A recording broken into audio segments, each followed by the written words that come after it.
With only 131 built, the 1963 Lotus 23B is a highly prized, race-ready engineering marvel that any collector would be excited to have in their collection.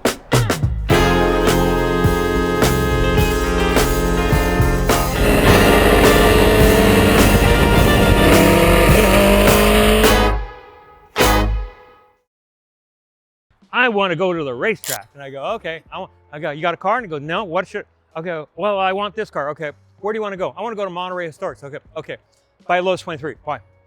First of all, it's a car accepted anywhere in the world. And he goes, oh, and they go, yeah. So how much are they? I go, well, 95 to 275, depending on history and depending on what the car liked. And I go, but it's a car you can go anywhere. That car is accepted anywhere in the world. Go anywhere in the world, and it's just like, everybody loves those cars. The great thing about Lotus 23s is, okay, so I have a customer that weighs about 275 pounds. Okay, so he can't fit in that seat. No. So what I did is he goes, well, I love these cars. So I took the stock seat and I widened it 4 inches. Oh, cool. Made a bench seat. Yeah, I made it. And he goes, okay, that's great. Because he has a Formula B car now, and he wants to get rid of it. It's because when I got it, I go, why'd you get this car? And he goes, well, I thought it was cool. I go, you didn't sit in the car, did you? He goes, no. And they go, maybe next time before you buy a car, sit in the car to make sure you fit. Yeah. Oh, and then with this car is different. The oil and water run in the frame. Oh yes, this is the one that I was trying to figure out which one it was, but using the actual frame lines. So this is the water temp sender here. It's in the frame. And then there's I don't know why we got 2 of them. oh no, because okay, this is oil. This is oil here, and that's water. That's water. Okay. Yeah. Okay. So oil runs down that side, water runs down, and then returns on the bottom side? So water runs on the bottom on this side, and water runs on the top on that side. Because, okay, so what you want to do is you're trying, because the radiator gets hot, the heat rises in the radiator, so you're trying to get it so it stays cool. So you're trying to dissipate heat. So these are great cars. I mean, I have a customer in Japan that has one of these that he drives on the street. It's got working headlights, it's got working taillights, it's got a radio in it. The reason the one thing that we like to do is on sports cars, this is a sports car because it's 2-seater, we like to put the battery away from the driver to compensate for his weight. So, okay, so you have a fireball on that side, you have a battery on there, so you're trying to, so when you start aligning this car, you're trying to get, you put these cars on scales, and so you're adjusting the shocks, and I put driver weight in here. I put his driver weight in there, and I'm trying to basically set the car up, and that car I can probably dial in within a couple pounds. The front and the 2 fronts are probably within like 2 or 3 pounds. Okay. This one you'll get 15, 20 because it always, because you have the oil tank on this side, you have the driver on this side, and you're trying to compensate for that side. So yeah. So, and these tires here are these are tires for, as we call them, Monterey tires, because these are harder tires. Whereas if you're going to run this car down in Circuit America or Road America, you run the I don't know if they're running A-bunks or whatever they're running, but you run stickier tires. Okay. Because you want to go faster. It's all about tire grip and wear. Tire grip, yeah. And a set of tires on this car, 2-3 weekends.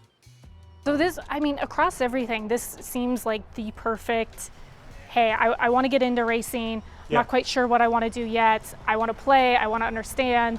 I mean, you've got so much space and room and the longevity to it. Yeah.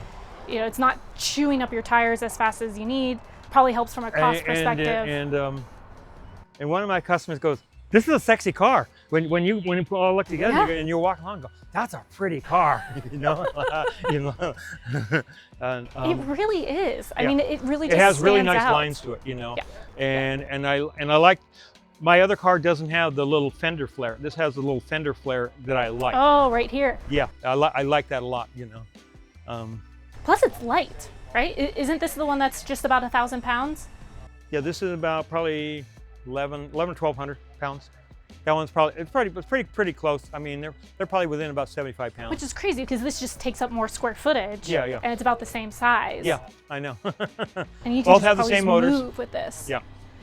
So from the start. So this is a 1963 Yep. Lotus 23B. Yep. It comes within, Lotus at the time had that nickname Giant Killer. Yep. Tell us like why that name is stuck to these Lotuses. These cars are just really, I mean, they're lightweight. They got enough horsepower. They can get out of their own way, and they're able to. You can just drive them underneath other like you have a Mustang up here, yep. and these will run with Mustangs, and the Mustangs will outscore them on a tight course, but these cars will outbrake them and get underneath them and just be gone. So they're just really great cars to drive, and I've driven this. Like I said, I've driven this car before, and it's a. So what does it feel like? Like when you're actually hitting the accelerator, taking these turns? Yeah. How does that feel from a driver's standpoint? Oh, it feels like you're like tucked in the seat just kind of grabs you, and you're sitting there going, you go, oh yeah, look at this, I tell you, the only difference is that you can see where the tire is going, but this one you can see where the edge of the track is, It's got different transmission than that car does. This has got a Volkswagen transmission that's flipped upside down, and the internals, it has gears that you can change. It takes a little bit longer to change gears in this car because you got to take the body work off, take the body off, you got to disconnect the tail lights. This car has to have working lights, working brake lights. So why upside down? That's how they engineered it. Okay. Yeah, and so because see the plug there? Yeah, yeah. That's actually the drain plug. Right. Yeah. Well, they just converted these boxes, and they're called mark boxes, and they just seem to work, So for somebody that is, they see the car, they want to understand, like, who is this car meant for? Is it a collector, a race car enthusiast? Is it, somebody just stepping into racing? Who is the best fit for this car? I think that somebody that's stepping into race, that's gone to driving school, and they come out and go, I'm looking for something, and I want to go here. And then you go, oh, I was thinking about this car. Oh, hey, this car kind of fits all those parameters. It's a car that you could take to a car show on a weekend, or you can take it to the racetrack and you can go out and race it. And like we talked about on the McLaren, is that you can go do a track day, and you can spend it. You can go out and drive like a couple hundred laps in one day on this car, and you go, oh my God, this was so much fun. I go, I want more. Yeah. I want more. When's the next race? Oh my gosh. So, what part of racing and what we often hear, especially when we're watching F1, is the G forces on the body and the amount of strength that you have to have. Yeah. How, like, from a strength and capability perspective, across the Lotus and the McLaren, how would you range that? Like, how strong do you need to be able to race these correctly? You need to be, you need to be average. You should be able to, most of my people have driven. They do some type of athletic thing. They maybe they ride or bike, or they go to the gym and do stuff. It's just and I've got customers that are overweight. Sure, but they can they have that inner strength and to still be able to handle. And they come to the racetrack, and I get the car ready, and they'll go out. They'll go do a 15-minute practice session. They'll come back in, and what can I do? I go, just sit and rest. Just and just go in your trailer, and I said, go get some food or something. Right. And then they tell me the biggest thing is, I go, Graham, it takes me about a couple sessions for my neck to get used to the G's again. Okay. But they wear a Hans device, and then some of them, the Hans device basically it goes over your shoulder, and then when the seatbelts, this is what the section of the seatbelt does. It ties the seatbelts onto your, so it prevents your neck, if you do crash, it prevents it from snapping and getting hurt. That's important. Yeah, it's very important. We definitely want to keep everyone safe. No, this is a very good, if somebody's serious about getting into racing, and then go, I want something, I don't want the basic car. I want something that's nice, and I can go to different tracks, and that's not like, I don't need 5 people to take care of the car. You can go there with, a helper or something, Sure.